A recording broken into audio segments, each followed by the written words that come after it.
kargah sinema hedef farmacı mı فكرنا kargah sinema hedef farmacı mı evki Rojava da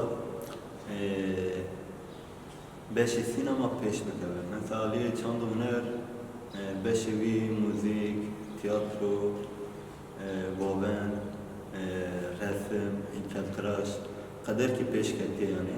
O pırcıya da peş ketti diken. Ama Ali sinemada pırlavası maya. Sedem yöndek vakti rejimi da Taybet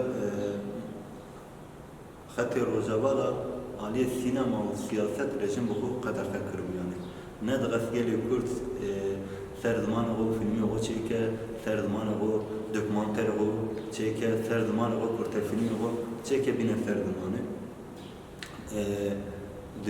Dünyada drabdayız naskırın yani. Kürdanın film çekiyorken dapt ki permezin yüden bir çağda ya bu. Na rojama yero da bir şey şöyle rojava şundadır. Yani gel Taybet bekati rojava sinema o çande o sakafet o gora ambejin ahlak o gora jiyan o gora civak o ava dike oraya gasın dike. Beş sinema rojava dendek lavad o zayıf bu yani. Mebesime bu ki rojava da beş sinema kurt bugün. İşte dağdaru bazı şahze da kargay akademiki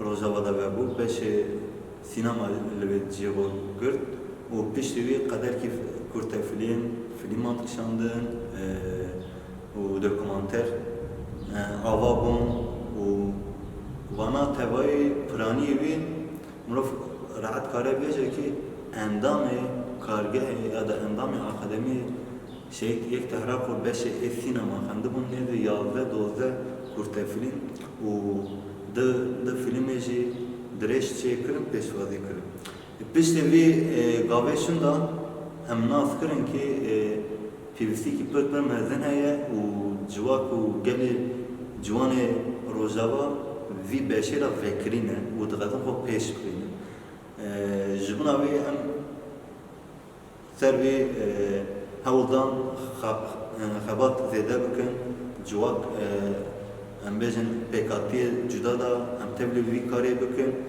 و ئەم کارێ سینەما ڕۆژاوادا بکەن بنگەحکی یانێ